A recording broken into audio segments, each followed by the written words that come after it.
The Midnight Hauntings.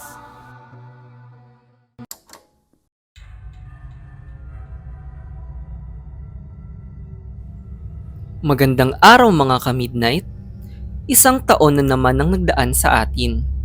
Bago natin mapanood ang top videos natin this year, nais ko kayong pasalamatan sa patuloy na suporta nyo sa aming uploads. Sa mga palaging nagko-comment, nagla-like at nag-share, maraming salamat din po sa inyo. Sana ngayong bagong taon ay kasama pa din namin kayo at mas madagdagan pa tayo at mapalaki natin itong ating maliit na online community. Gagawin namin ang lahat upang makapaghatid sa inyo ng mas magagandang istorya na nakakahilakbot pero kapupulutan ng aral. Maligayang bagong taon sa inyo, mga mahal kong ka-midnight.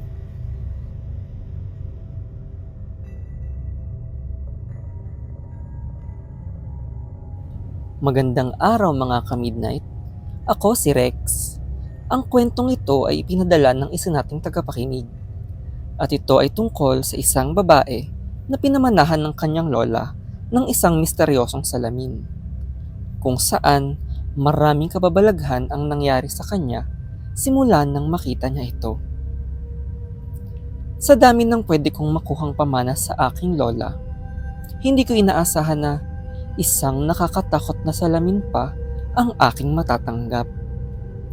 Ako si Irene at ito ang aking kwento.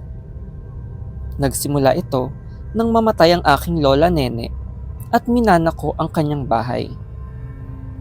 Luma ngunit malaki ang bahay na tinitirhan ni Lola Nene na minana pa daw niya sa kanyang mga magulang. Nakakadalaw-dalaw na ako dito nung bata pa ako, ngunit may mga kwartong pinagbabawalan akong pasukin. Kahit ng aking mga magulang ay hindi pa nakakapasok dito. Malihim kasi si Lola Nene at mismong mga anak niya ay hindi siya gaanong kilala. Kaya naman laking gulat ko nang unang mabuksan ang ilan sa mga kwarto ng kanyang bahay. Ang pinakamisteryoso sa akin ay ang nag-iisang salamin na nakatago sa isang kwarto. Walang ibang laman ng kwarto bukod sa salamin at nakatalukbong lang ito.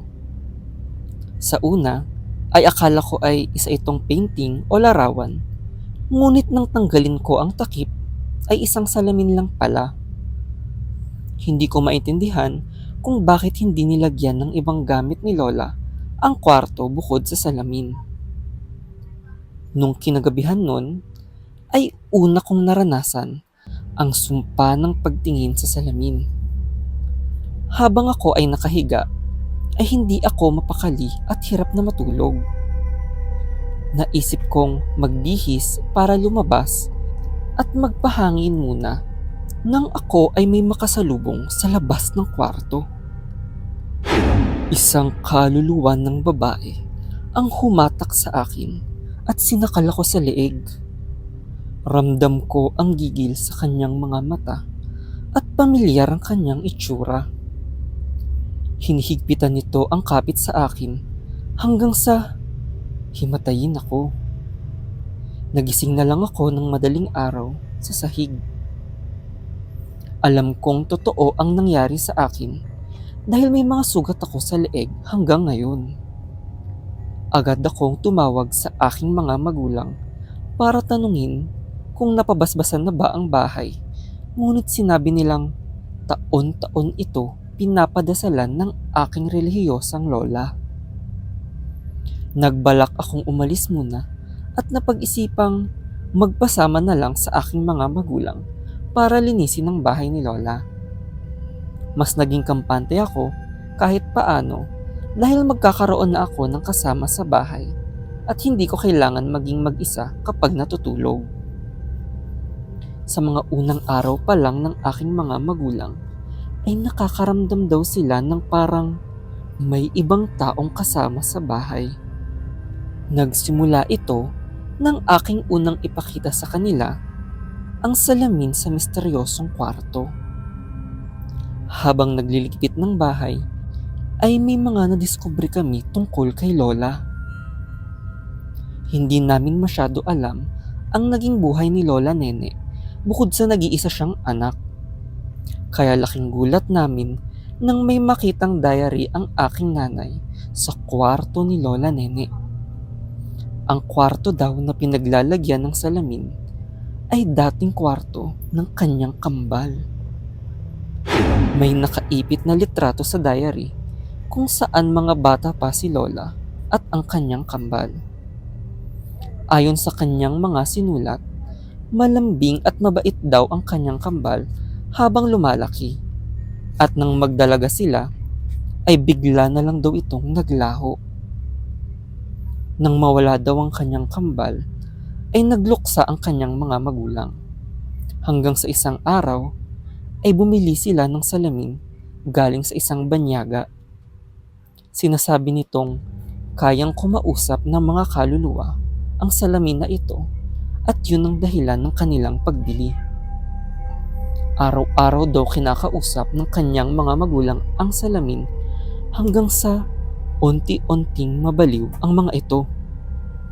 Nang mamatay sila, ay napag-isipan ni Lola Nene na ibaon sa limot ang nangyari sa kanilang pamilya at takpan na lang ang salamin. Nang kinagabihan, ay hirap na naman akong matulog kahit kasama ko pa sa kwarto ang aking mga magulang. Naisip kong basahin pa ang diary ni Lola, ngunit naiwan ko ito sa kwarto niya kaya pinuntahan ko ito. Paglabas sa kanyang kwarto ay nagulat ako sa nakaabang. Ang kaluluwa ng babae ay nakatayo sa dulo ng hallway kung nasaan ang aking mga magulang. Mabilis itong lumapit sa akin at bago pa ako mapasigaw ay biglang nasa harapan ko na ang mukha nito. Napatakbo ako papalayo sa kwarto at dumiretso sa kabilang parte ng bahay. Sumisigaw ako ng malakas habang tinatawag ang aking mga magulang. Takot na takot ako habang nag-aabang dumating ang aking mga kasama. Hihinga na ako ng maluwag dahil naririnig ko na nagtatawag na sila nang bigla akong makaramdam ng hinga sa aking likuran. Dahan-dahan kong sinilip ang aking likod at tumambad sa aking mukha ang multong babae. Napasigaw ako ng malakas at agad na sinalubong ako ng aking mga magulang. Ikwinento nilang nakita daw nila ang itsura ng babae at kamukha daw ito ni Lola Nene nung bata pa siya. Buong gabi kaming naghanap ng pwedeng makatulong sa amin. Tumawag ng albularyo ang aking tatay habang nagbasa pa kami ng aking nanay ng diary kung sakaling may iba pang masabi si Lola Nene tungkol sa salamin. Nalaman namin na hinanap ni Lola ang pinagbilhan ng salamin. Natagpuan daw niya ang banyaga at tinanong ang pinagmula ng salamin. Ayon dito, kinukulong daw nito ang kaluluwa ng sino man na tawagin ng may-ari. Tanging pagsira lang ang makakapagpalaya dito at hindi magawa ni Lola Nene iyon. Dahil siya mismo ay gustong makausap ang kanyang kambal.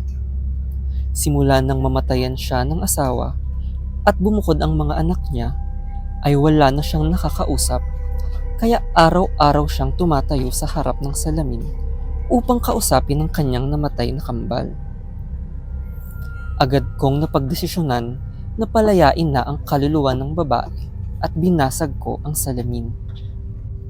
Alam kong naging malumbay ang buhay ni Lola Nene bago siya mamatay, kaya hindi ko masisisi kung bakit magiging galit ang kaluluwa ng kambal niya sa aming pamilya.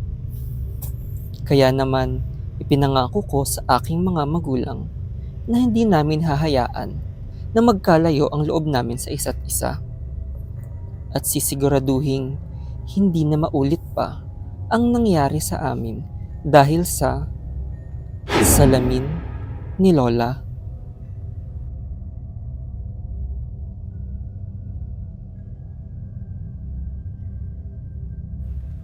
Magandang araw mga ka-midnight. Ako si Rex. Ang kwentong ito ay ipinadala ng isa nating tagapakinig.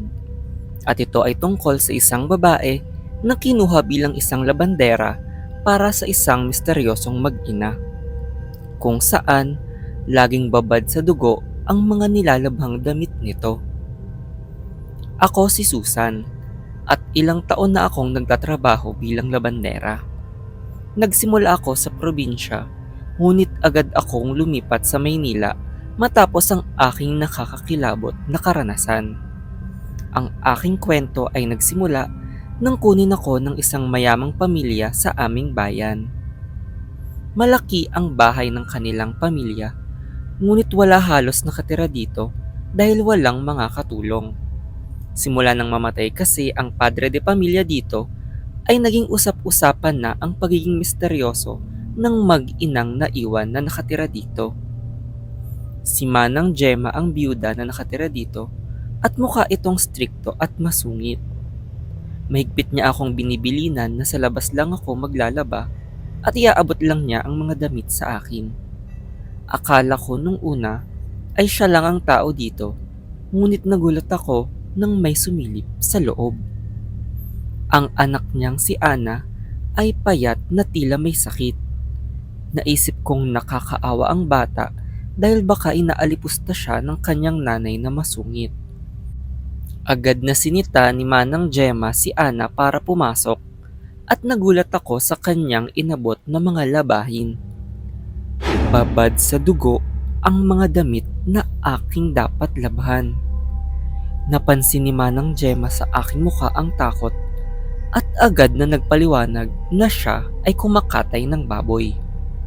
Ang negosyo daw kasi na iniwan sa kanya ng kanyang asawa ay ang babuyan. Kinilabutan ako dahil unang beses kong makakita ng ganun kadaming dugo sa mga damit. Naniwala naman ako sa sinabi ni Manang Gemma at nagpatuloy na sa paglalaba. Matapos nung araw na yon, ay linggo-linggo na akong kinukuha ni Manang Gemma. Lagi akong binibilinan ng aking mga magulang nun na huwag magpapagabi dahil sa mga balitang kumakalat na maraming babae ang nawawala sa aming bayan tuwing gabi. Mabuti na lang ay tuwing umaga ako naglalabandera sa bahay ni Manang Gemma. Ilang buwan ang lumipas at naging sanay na ako sa dami ng pinapalabang damit sa akin ni Manang Gemma at hindi na nagugulat sa mga dugoang damit at mga sapin. Ngunit isang araw ay nagbago ang lahat dahil pagdating ko doon ay tila nagmamadali si Manang Gemma. Agad niya akong pinapasok sa loob ng gate at may ihahabol pa daw siyang mga damit. Naglaba muna ako hanggang sa mapansing kulang ang sabon na binigay niya sa akin. Sa pagmamadali niya siguro ay di niya napansin kaya naisip kong katukin siya sa loob. Ngunit napansin kong nakabukas ng bahagya ang pinto at nasilip kong abala si Manang Gemma. Naririnig ko ang tunog ng pagkatay niya at naisip na baka isasabay niya ang damit na suot niya. Nang lumapit ako sa pinto ay nanginig ako sa takot dahil sa aking nakita. Mga parte ng katawan ng tao ang kinakatay ni Manang Gemma. Mga kamay at binti ang nagkalat sa lamesa niya at umaapaw ang talsik ng dugo sa kanyang damit. Halos masuka ako sa pandidiri at dahan-dahan akong umatras para hindi niya mahuli. Dun ko naisip na kaya pala wala din akong naririnig na baboy sa kanila. Kinabahan ako dahil napansin kong ilang linggo ko nang hindi nakikita si Ana at baka siya ang kinatay ni Manang Gemma. Dun ko din naisip na baka hindi niya tunay na anak si Ana. Agad akong tumawag sa barangay para i-report ito dahil natakot din ako na baka si Manang Gemma ang dumadakip sa mga babaeng nawawala at baka binibihisan lang niya ang mga ito bilang Ana. Sinugod ng tanod ang kanilang bahay at wala silang nakitang ebidensya. Ilang gabi akong nanginginig sa takot dahil baka malaman ni Manang Gemma na ako ang nagpatawag sa tanod. Ayon sa barangay, ay ligtas naman si Ana at wala daw silang nakitang katawan ng tao. Dahil sa aking pag-aalala, ay naisipan kong puntahan si Ana. Nag-aalala akong baka ibang bata ang kanilang nakita dahil wala naman akong litratong pinakita sa kanila. Dun ko naisip na pasukin ang kanilang bahay sa gabi para siguraduhing maayos ang kalagayan niya. Pagdating doon ay nakita ko ulit si Manang Gemma na may kinakatay. Dahan-dahan kong nilagpasan ang ginagawa ni Manang Gemma at nilabanan ng takot nang mapansing tila laman ulit ng tao ang nasa mesa niya. Maya-maya ay nakarinig ako ng batang umiiyak at agad akong sumilip sa kwarto ni Ana. Nakagapos ito sa kadena at nagwawala. Bubuksan ko na sana ang pinto nang makitang nagbagong anyo ang kanyang muka sa isang halimaw. Pinigilan ko ang aking sarili sa pagsigaw at agad na nagtago nang marinig ang mga hakbang ni Manang Gemma. Dala niya ang mga laman loob ng tao at ito ang kanyang pinapakain kay Ana. Dun ko napagtanto na kaya pumapatay si Manang Gemma ng tao ay para ipakain sa kanyang anak na aswang. Napatigil ako nang biglang makawala si Ana sa kanyang pagkakagapos. Dinakma ni Ana ang kanyang ina at walang awa niya itong nilamon. Nakahimlay na lang sa sahig si Manang Gemma at tuloy-tuloy na tumatagas ang dugo nito. Sa aking takot ay agad akong nagmadali makalabas ng bahay at agad na tumakbo pa uwi. Nagmamadali akong makalayo sa kanila dahil naisip kong si Manang Gemma din ang tumulong para hindi makalaya ang aswang sa aming bayan. Ngunit ngayon ay nakatakas na si Ana at hindi na namin alam kung paano namin pipigilan ang kanyang pagpatay. Agad akong umalis ng bayan nun kasama ang aking pamilya.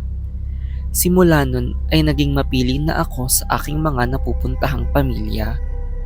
Hindi ko kasi sigurado kung aswang ba ang aking mapupuntahan dahil wala namang kalaban-laban ang tulad kong isang labandera.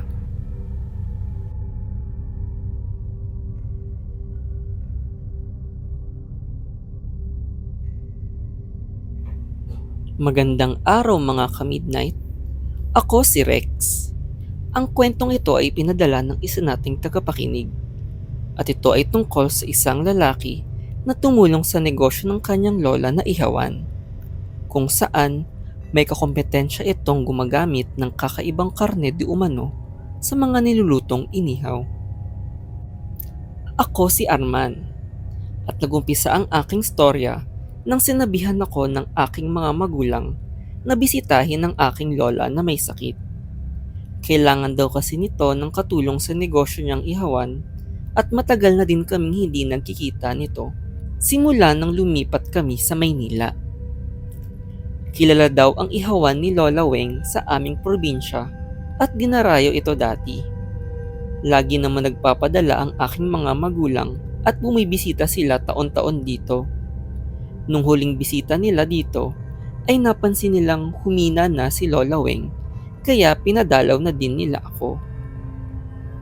Mabait si Lola Weng sa akin nung bata pa ako, kaya nagtaka ako nang tarayan ako nito nung una akong pumunta. Naisip kong baka nag-ulyanin na ito dahil hindi din daw ako nito naaalala. Pinaliwanag kong ako ang apo niya at tutulungan ko siya sa kanyang negosyo. Napansin kong masarap ang mga luto nitong inihaw at nagtatakang madami naman itong customer. Sinasabi niya na simula nang may binago siyang timpla sa ihawan niya ay gumanda ang benta niya. Ikwento din niya ang kanyang kaaway sa negosyo na si Chang Nida. Bago lang daw ang negosyo nito at inaagawan daw siya ng mga customer. Halata sa itsura ni Lola Weng ang galit kay Chang Nida kaya hindi na ako nagulat sa mga paninirang sinabi nito tungkol sa mga pagkaing iniihaw at binibenta niya. Laman loob di umano ng tao ang ginagamit nito sa mga tinitindang specialty nito.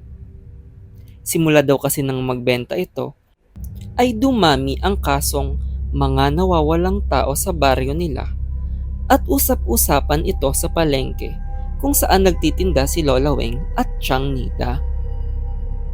Dun ko napansin na parang hindi malapit si Lola Weng sa ibang mga nagtitinda na aming katabi.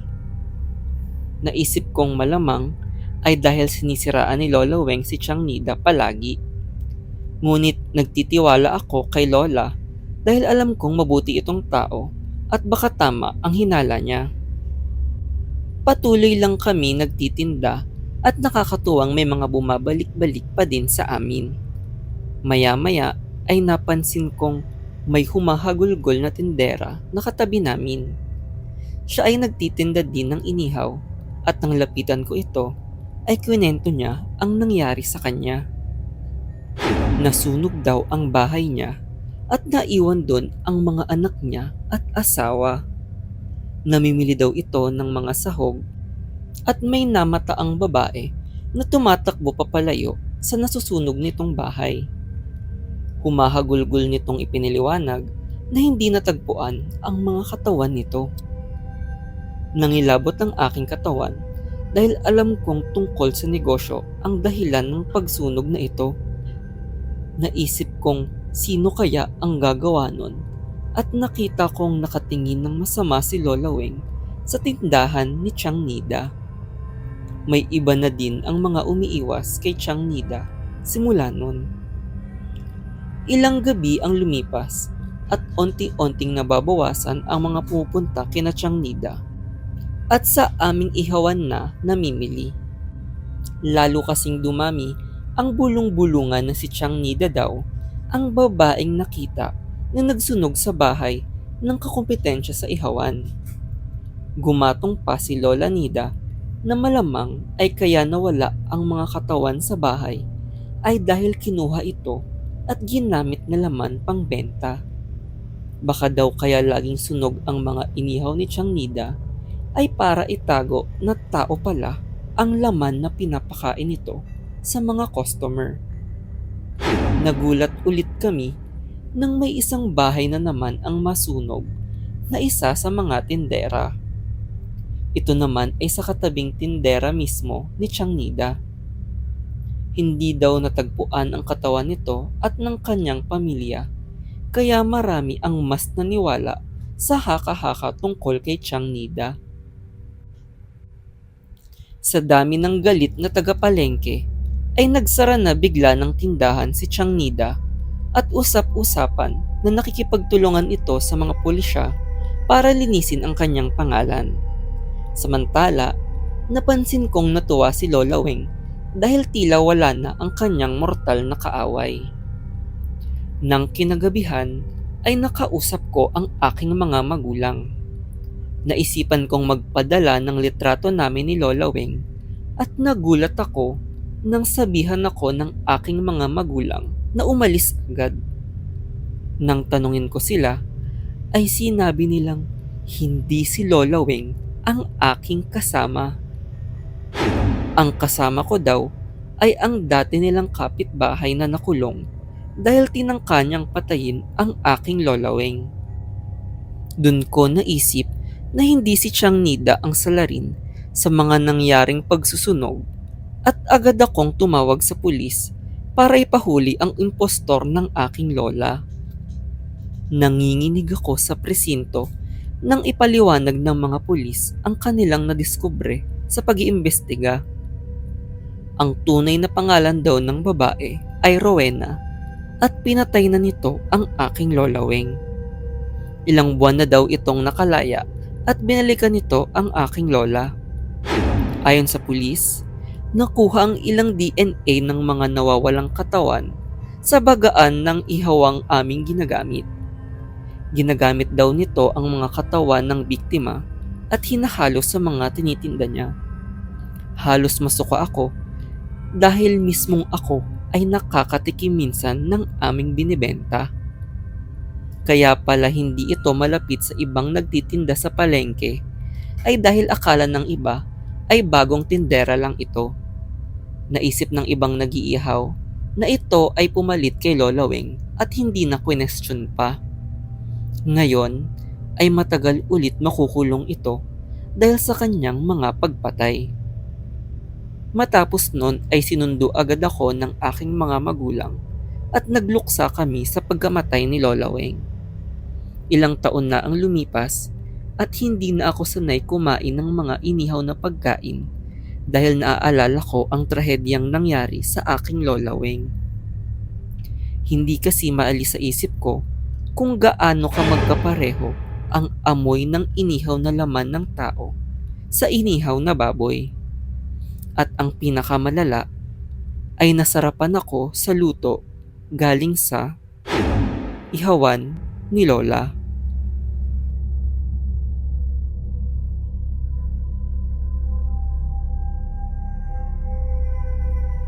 Magandang araw mga ka-midnight.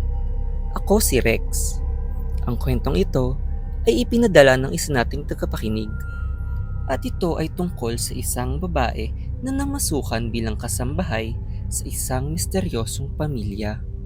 Kung saan may itinatagong madilim na lihim ang mga ito. Pakitago po ako sa pangalang Remy.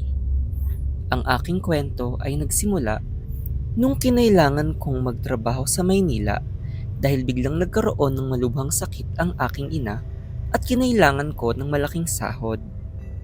Sakto ay may tumanggap sa akin na mayamang pamilya. Halatang mapera ang may-ari ng bahay dahil malaki at tila malamansyon ito. Nagtaka ako kung bakit tinanggap nila ang isang tulad ko na halos walang karanasan at hindi dumaan sa agency. Nakakapagtaka ding sa laki ng bahay ay iisa lang ang katulong na hanap nila. Nagpakilala ang may-ari ng bahay na si Sir Alex. Silang dalawa lang daw ng kanyang anak na babae na si Patty. Bata pa lang daw si Patty nung mamatay ang kanyang ina at kakaalis lang daw ng katulong na nag-aalaga dito. Nagpasalamat ito sa aking pagtanggap sa trabaho. Sa aking unang gabi ay namangha ako sa laki ng bahay at sa kabaitan na pinapakita ni Sir Alex. Kahit mukha itong strikto, ay malumana ito makipag-usap sa akin. Nang silipin ko ang kwarto ni Patty para patulugin ito, ay nakaramdam ako ng pagtaas ng balahibo ko. Naglalaro kasi ito sa dilim habang nakatalikod sa pinto at tila kinakausap ang sarili. Nang tawagin ko ito, ay nagulat siya at nagmamadaling sumampa sa kama para matulog. Naisipan kong matulog na sa aking sariling kwarto nang magising ako sa mga tunog ng kulog. Naalimpungatan ako sa lakas nito at pagtingin ko sa aking paligid ay meron akong naaninag na hugis na nasa sulok ng aking kwarto. Nang lumiwanag ang paligid dahil sa pagkidlat, ay namukhaan kong si Patty pala ang hugis.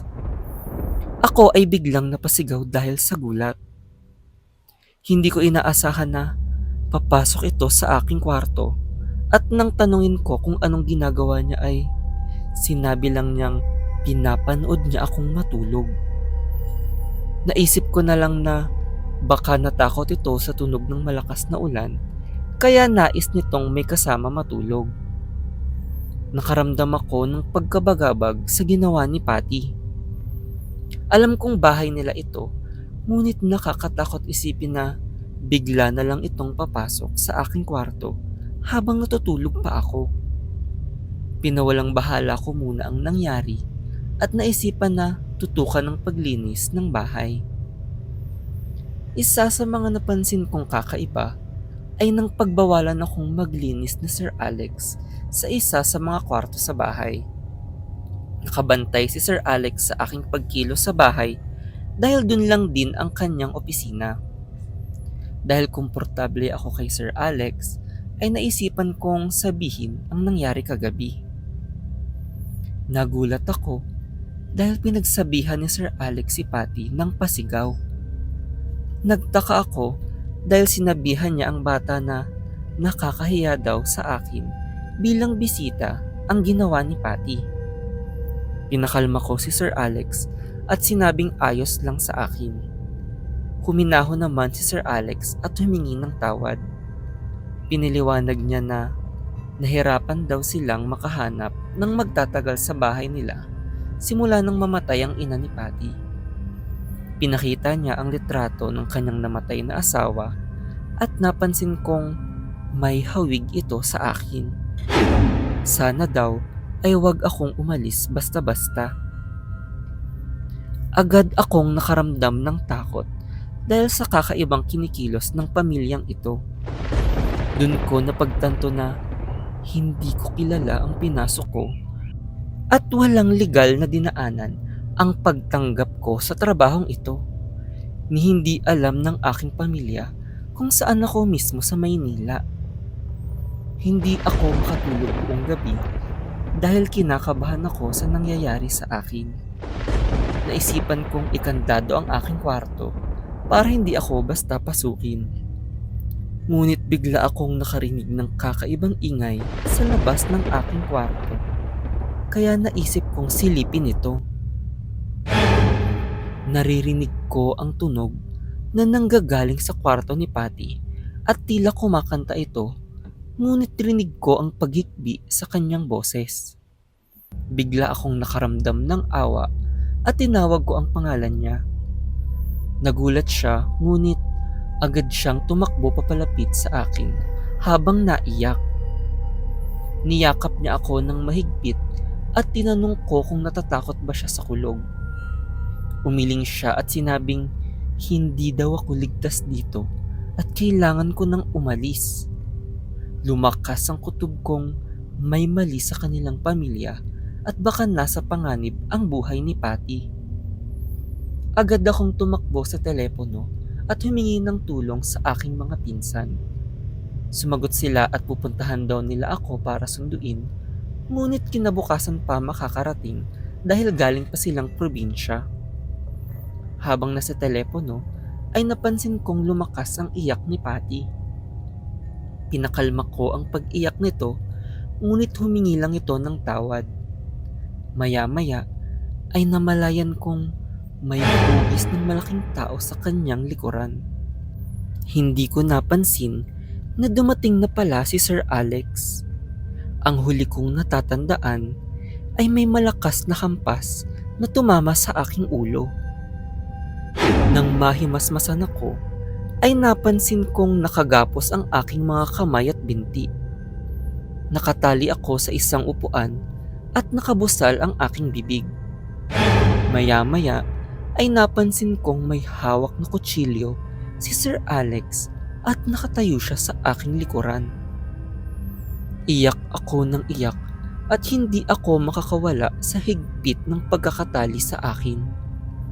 Nais kong magmakaawa, ngunit hindi ako makapagsalita.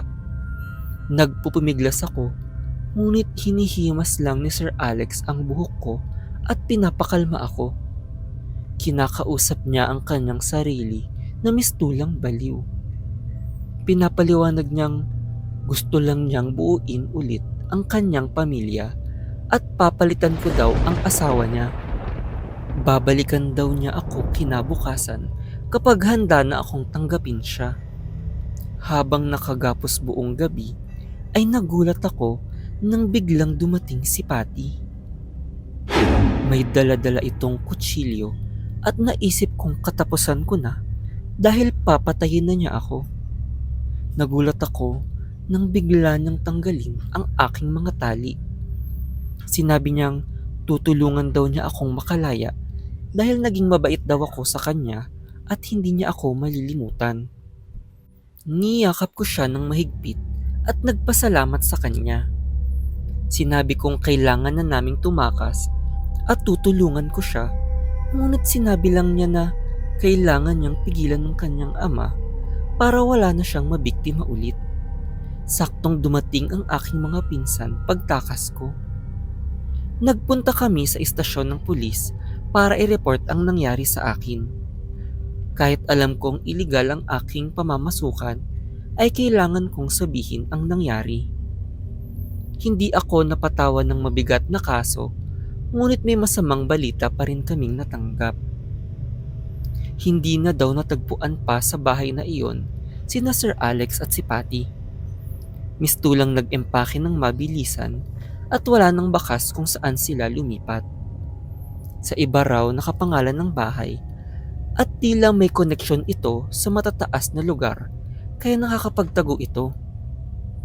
Ngayon ay ilang buwan na ang nakalipas, ngunit dead end na ang investigasyon sa pamilya ni Sir Alex at Patty.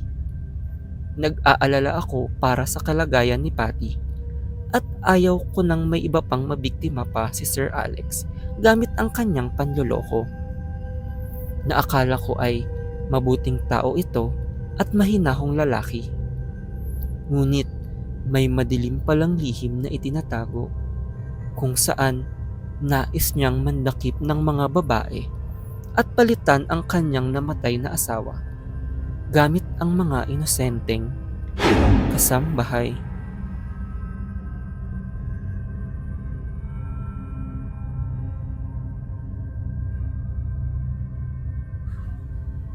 Magandang araw mga ka-midnight. Ako si Rex. Ang kwentong ito ay ipinadala ng isa nating tagapakinig. At ito ay tungkol sa isang babae na may nadadaan ng paresan tuwing siya ay umuwi galing trabaho. Kung saan may mga kwento ng kababalaghan ang mga kumakain dito.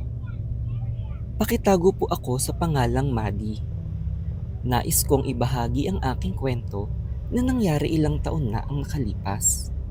Saktong sumisikat ngayon ang mga kainan at pares, kaya naalala ko ang aking karanasan nung ako ay may madaan ng kakaibang paresan.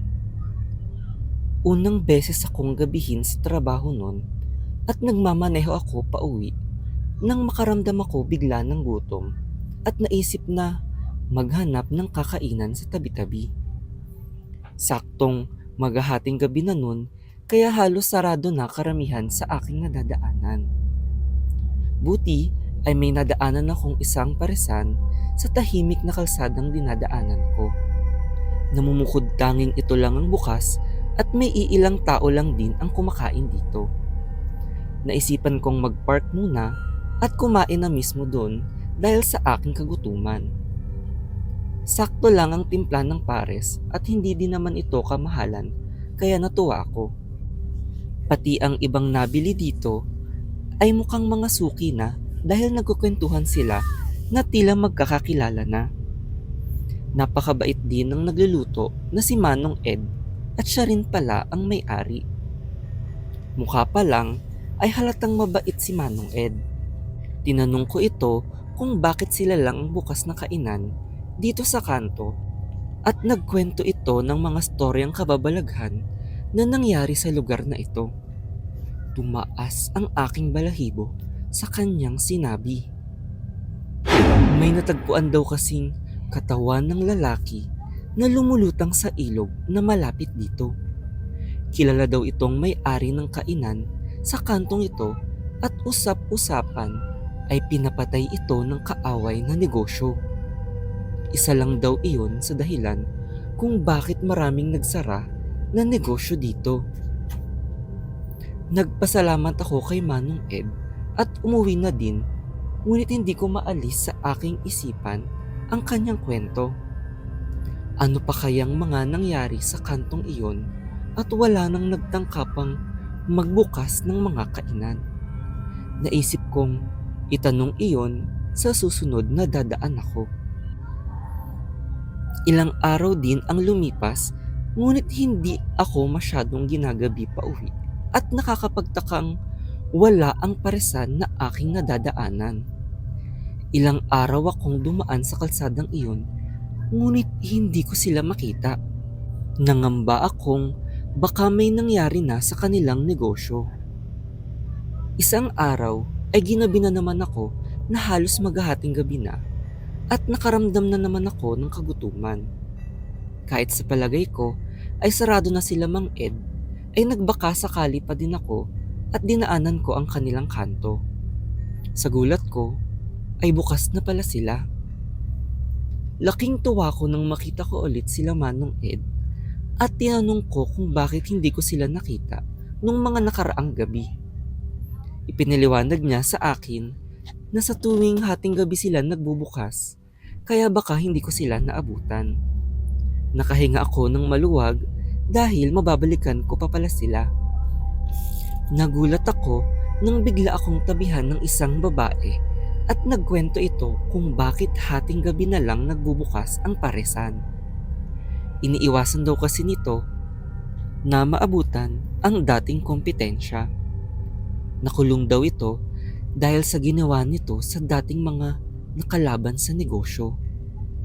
Pinagtataga daw nito ang karibal at ikinalat ang chap-chap na katawan nito sa mga basurahan.